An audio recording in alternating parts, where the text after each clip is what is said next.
नमस्कार, श्री स्वामी समर्थ. स्वागत आहे तुमचे सर्वांचे माझ्या यूट्यूब चॅनलमध्ये. चला तर मग आजच्या नवीन व्हिडिओला आपण सुरुवात करूया. अधिक महिन्यामध्ये महिलांनी तांबूलदान करावं असं तुम्ही ऐकलं असेल, पण या महिन्यात महिलांनी केलं जाणारं तांबूलदान नेमकं काय आहे?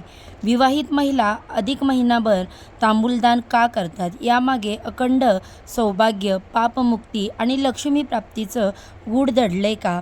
पुराणांमध्ये याबद्दल काय सांगितलंय आणि रात्री पान खाण्याची तांबूलदानाचा संबंध कसा जोडला जातो? चला तर मग अधिक महिन्यातील तांबूलदानाची परंपरा, त्यामागचं धार्मिक महत्त्व, दानविधी आणि फलश्रुती याबद्दलची सविस्तर माहिती आपण जाणून घेऊया. अधिक महिना सुरू झाला की पूजा, व्रत, दानधर्म आणि धार्मिक विधींना विशेष महत्त्व दिले जाते. पण या महिन्यात महिलांनी केलं जाणारं तांबूलदान नेमकं काय आहे? तर अधिक महिनाभर तांबूलदान दिल्यास स्त्रियांना अखंड सौभाग्य प्राप्ती होते असं म्हणतात. त्याचबरोबर अधिकच्या महिन्यामध्ये तांबूलदानाला विशेष महत्त्व आहे. सामान्यपणे तांबूलदानासाठी पान, सुपारी, काथ, चुना आणि अडकित्ता घेतला जातो. काही महिला हे सर्व साहित्य सुंदर रंगीत कपड्यात ठेवून ब्राह्मणाला दान देतात, तर काही जण आपल्या ऐपतीनुसार सोने, चांदी, तांबे किंवा पितळेचे दान जे आहे तर ते पानदान करतात. श्रद्धेनुसार आणि क्षमतेनुसार हे दान केलं जातं. धार्मिक मान्यतेनुसार सुपारीचे पान, त्याचा पुढचा भाग जो आहे त्याला चुना, काथ किंवा धनाडाळ यांसारख्या गोष्टी रात्री खाणं शुभ मानलं जात नाही. असं केल्याने पाप लागतं आणि आयुष्यात दारिद्र्य येतं अशी समजूत आहे. त्यामुळे हे दोष दूर व्हावेत आणि पापातून मुक्ती मिळावी म्हणून अधिक महिन्यात तांबूलदान करण्याची परंपरा आहे. दान करताना महिला भक्तिभावाने प्रार्थना करतात की हे ब्राह्मण श्रेष्ठ, मी तुम्हाला तांबूलदान करत आहे. माझ्याकडून जाणून बुजून अजाणतेपणे झालेल्या चुका आणि पापांपासून मला मुक्त कर. वेणी माधव माझ्यावर प्रसन्न होत आणि माझ्या कुटुंबाला सुख समृद्धी लाभो असं मानलं जातं की अधिक महिनाभर श्रद्धेने तांबूलदान केल्याने महिलांना अखंड सौभाग्य प्राप्त होतं. घरात सुख, शांती आणि समृद्धी टिकून राहते. त्याचसोबत अधिक महिन्यात अखंड दीप लावल्याने लक्ष्मीची कृपा होते असंही सांगितलं जातं. त्याचप्रमाणे अधिक महिन्यात दीपदानालाही तेवढेच महत्त्व आहे. पण हे दीपदान कसं करायचं आणि नेमकं केव्हा करायचं, कधी करावं असे प्रश्न तुम्हाला पडले असतील तर तुम्ही ते कमेंटमध्ये नक्की विचारा. या संबंधीच्या माहितीचा वेगळा व्हिडिओ तुम्हाला आपल्या चॅनेलवर पाहायला मिळेल. आता ज्याप्रमाणे अधिक महिन्यात गंगा स्नान, तीर्थयात्रा, व्रत, उपवास आणि पूजा केल्यास त्याचं फळ अनेक पटींनी प्राप्त होतं, त्याचप्रमाणे अधिक महिन्यात तांबूलदान केल्याने पापांपासून मुक्ती मिळून पुण्यफल आणि अधिक पटींनी आपल्याला मिळत असतं अशी मान्यता आहे. त्यामुळे अधिक महिना हा केवळ अतिरिक्त महिना नसून भक्ती, दान आणि आत्मशुद्धीचा महिना मानला जातो. जसे पद्मपुराणामध्ये पुरुषोत्तम मास ज्याचे महात्म्य तसेच मलमास महात्म्य या प्रकरणात अधिक मासाचं महत्त्व वर्णिलेलं आहे. त्यात अधिक मासात करायची व्रत, दानाचे विधी, फलश्रुती हे वर्णन केले. अधिक मासात उपोषणाला विशेष महत्त्व आहे. त्यामुळे स्त्रियांना अखंड सौभाग्याचा आणि पुत्रपौत्रांचा लाभ होतो असं म्हणतात. मात्र या अधिक महिन्यात महिलांनी तांबूलदान करावं. शिवाय अधिक महिन्यात केले जाणारे तांबूलदान हे फक्त एक दान नसून त्यामध्ये धार्मिक श्रद्धा, आत्मशुद्धी व सौभाग्य प्राप्तीचा भाव दडलाय.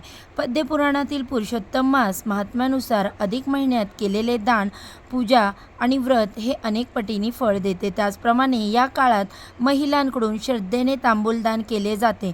आता तांबूलदान करण्यासाठी शास्त्रोक्त पद्धत कोणती, म्हणजे शास्त्रशुद्ध पद्धतीने कसे दान करायचे, यासाठी काय करावं, तर ज्या दिवशी आपण तांबूलदान करणार आहोत त्या दिवशी सकाळी लवकर उठून स्नान करावं आणि स्वच्छ वस्त्र परिधान करावेत.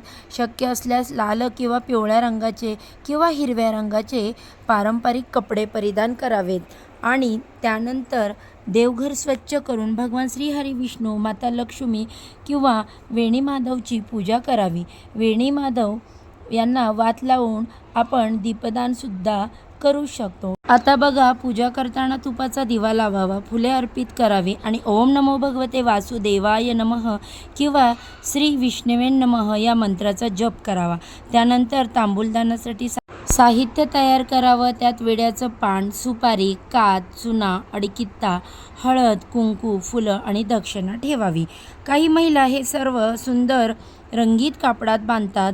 शक्य असेल तर आपणही ताट सजवून हे संपूर्ण साहित्य रंगीत कापडात बांधावं। तर काही जण आपल्या श्रद्धेनुसार त्यामध्ये तांब्याचे, पितळेचे, चांदीचे किंवा सोन्याचे पानही दान करतात। शक्य असेल तर तांबूल दान करावं। तसं तुम्हाला दान देताना पत्नीने दोन्ही हातांनी आदरपूर्वक ब्राह्मणाला किंवा गरजू व्यक्तीला तांबूल अर्पण करावं। त्यावेळी प्रार्थना करावी की माझ्याकडून जाणून बुजून अजाणतेपणे झालेल्या चुका, पाप आणि दोष दूर हो।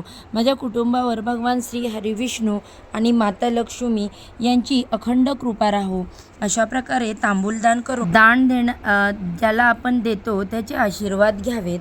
धार्मिक मान्यतेनुसार रात्री पान, सुपारी, चुना किंवा कात खाल्ल्यास दोष निर्माण होतो असं मानलं जातं। पूर्वीच्या काळात काही लोक देवळात, अंथरुणावर किंवा रस्त्यावर पान खात असत। हे अशुभ मानलं जाईल, त्यामुळे त्या दोषातून मुक्ती मिळावी म्हणून तांबूलदान करण्याची प्रथा सुरू झाली असं सांगितलं जातं। त्यामागे एक आध्यात्मिक भावनाही आहे। विड्याचं पान हे समृद्धीचं प्रतीक मानलं जातं, तर सुपारी स्थैर्य आणि शुभतेचं प्रतीक मानलं जातं। त्यामुळे तांबूलदान म्हणजे आपला आहार, दोष आणि नकारात्मकतेचा त्याग करून पुण्य आणि सकारात्मकता स्वीकारण्याचा एक धार्मिक मार्ग मानला जातो। असं म्हणतात की अधिक महिनाभर श्रद्धेने तांबूलदान केल्याने महिलांना अखंड सौभाग्य प्राप्त होतं, घरात सुख समृद्धी नांदते आणि लक्ष्मीची कृपाही कायम राहते। त्याचबरोबर आपण या महिन्यात दीपदान, गंगास्नान, व्रत, उपवास आणि तीर्थयात्रा केल्यासही त्याचं पुण्य अनेक पटीने वाढत असतं। म्हणूनच अधिक महिना हा केवळ अतिरिक्त महिना नाही, तर भक्ती, दान, आत्मशुद्धी आणि पुण्यसंचयाचा पवित्र काळ मानला जातो। तर ही होती अधिक महिन्यातील महिलांनी केल्या जाणाऱ्या तांबूलदान परंपरेमागची धार्मिक आणि आध्यात्मिक माहिती। श्रद्धेने केलेले तांबूलदान स्त्रियांना अखंड सौभाग्य नक्कीच प्राप्त करून देतं, घरात सुख समृद्धी आणि पापमुक्ती करून देतं असं पुराणांमध्ये सांगितलं आहे। तुम्हीही अधिक महिन्यात तांबूलदान करता का? तुमच्या घरात किंवा तुमच्या भागात ही परंपरा कशी पाळली जाते कमेंटमध्ये नक्की सांगा। आणि अशाच धार्मिक, व्रत, उपवास, ज्योतिष आणि अध्यात्मविषयक माहितीसाठी माझ्या चॅनेलला अजूनही सबस्क्राईब केलं नसेल तर सबस्क्राईब करा। तसेच बेल आयकॉन देखील प्रेस करा, ज्यामुळे मी जेव्हा पण माझ्या चॅनेलवरती नवीन व्हिडिओज अपलोड करेल त्याचे नोटिफिकेशन अगदी सहजपणे तुम्हाला मिळत राहील। आणि योग्य आध्यात्मिक मार्गदर्शनासाठी तुम्ही माझं चॅनेल नक्की फॉलो करा। चला तर मग आजच्या व्हिडिओचा इथेच एंड करते। सर्वांना श्री स्वामी समर्थ। ओम नमो भगवते वासुदेवाय नमः।